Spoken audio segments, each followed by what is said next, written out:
Hello and welcome. Welcome to the island of Brač in Croatia, Milna to be precise. David here for Royal Navy Yachtmaster. Thanks for joining us here on our summer deployment. You're going to have some great educational content, so sit back, relax, and enjoy today's video. Well, welcome to today's sequence, which is leaving port, leaving harbour. So here in the Mediterranean, of course, we are moored, stern to into the dock. We have two stern lines on. We have two ground lines, ropes that are fixed to the dock that you then, when you back in, you pull them up and you tie them up there on the bow either side. It's a really awkward system, but that's what all the mariners do here. I would much rather drop an anchor coming in, backing in, but we'll talk about more about that later. So right now we're getting ready to leave, right? So we want to be as prepared as we can with obviously engines on. We'll talk a little bit about the setup here.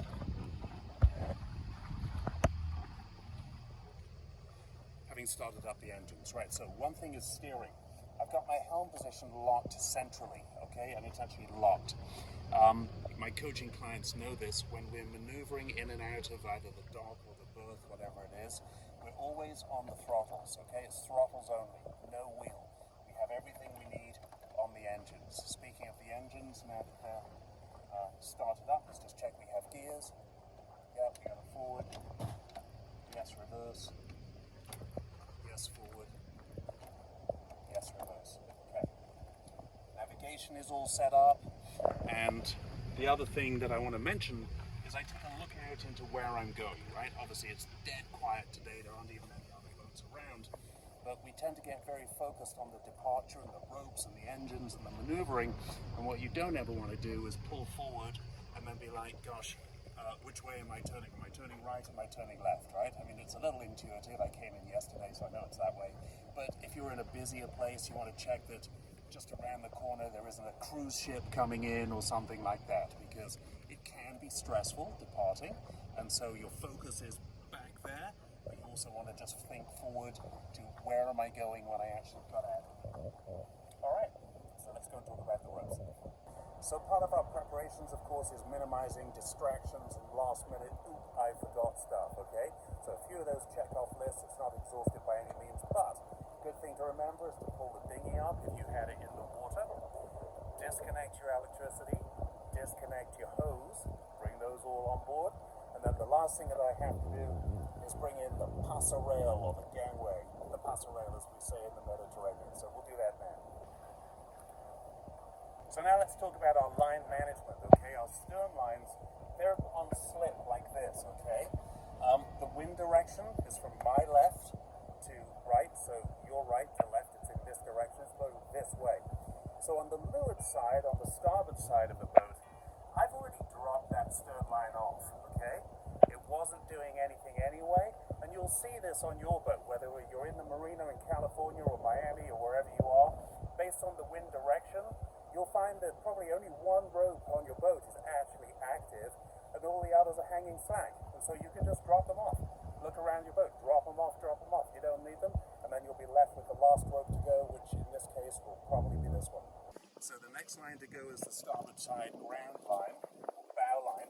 Again, it's not doing anything, the wind is blowing in this direction, so it's hanging slack.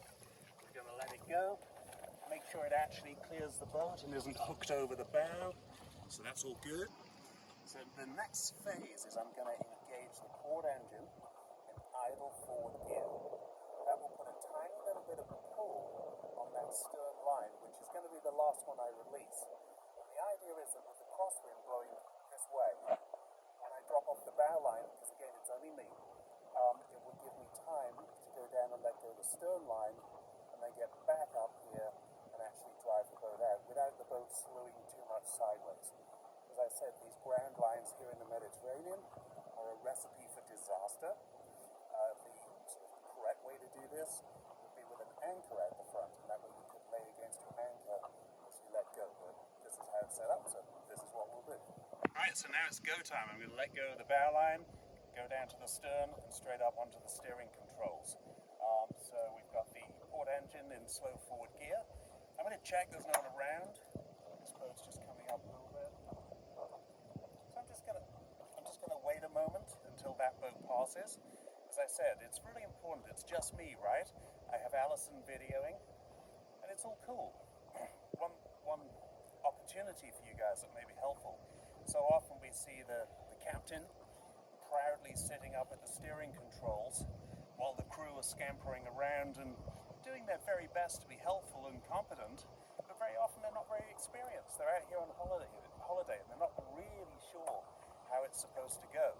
So a wise word for you captains, sometimes you're better off just doing it yourself. Alison is going to be learning some things this week on our deployment, but right now, even if she wasn't filming, she's not ready to do this. And so rather than set her up for failure, set me up for failure, I'm just going to do it myself. Right, so let's do this.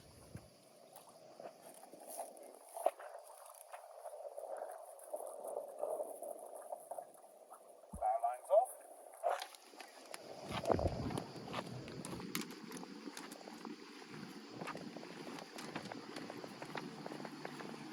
Okay. We're here at the stern line. The boat is sitting perfectly square onto the dock, so there's no hurry. In fact, we can stay here a while. I notice another boat up front going past, so I'm going to wait until it's gone. Our boat is sitting here solid as a rock. We're not going anywhere. And in preparing the stern line, I will just mention that I've got the short end that I'm going to release, right?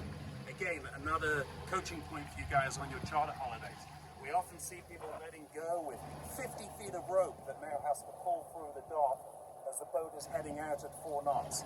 It only takes one flip of the tail of the rope as it's going round whatever it's going through on the dock, and it can catch. And so having a shorter length of rope hopefully reduces the chances of that happening. Let's see what happens here. Shorter length of rope. Pull it in, pull it clear. Good. And straight up onto the steering controls. Into a nice spin. And we're going to head out. And both into forward gear. Unlock the steering. Onto hand steering. Remember, I come off the throttle onto the wheel. It's the transition point that you'll see in my other coaching videos. And here we go. Havar Island or Far Island. See you in the next one. Well, thanks for watching. And remember, you can find me at royalnavyyachtmaster.com. You can hire me to come out on your boat. I'll stand shoulder to shoulder with you, coach you so that you'll be more confident, safe, so you'll go out and have fun on your boat. Thanks for watching.